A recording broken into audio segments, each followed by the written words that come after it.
Hello guys, কেমন আছো সবাই? গেরিনা কিন্তু অফিসিয়ালি অ্যানাউন্সমেন্ট করে দিয়েছে 23 জানুয়ারি থেকে শুরু হতে যাচ্ছে আমাদের road to Glory content legend award. তো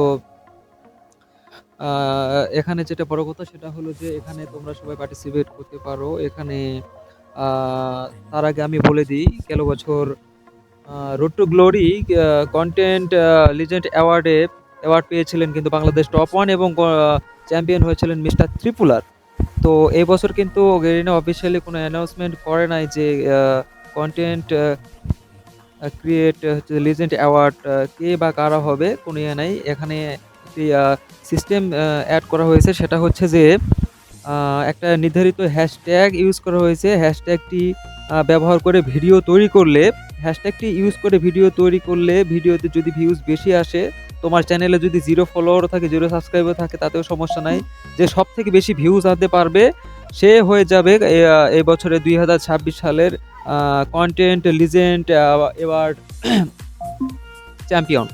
তো আমরা অবশ্যই এখানে হচ্ছে যে ট্রাই করতে পারি, আমাদের দেখা যাক ভাগ্যে কি আছে।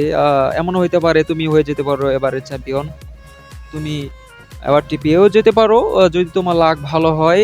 এখানে নির্ধারিত কোনো করা নাই, তবে এখানে কে হচ্ছে যে কোনো ইউটিউবিং যারা হচ্ছে কন্টেন্ট ক্রিয়েটর পার্টনার প্রোগ্রামে আছে, এরকম কোনো নির্ধারিত কোনো নাই।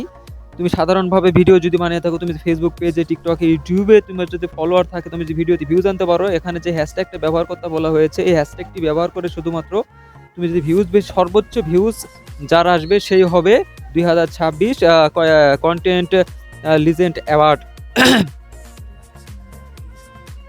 অর্জনকারী। ঠিক আছে?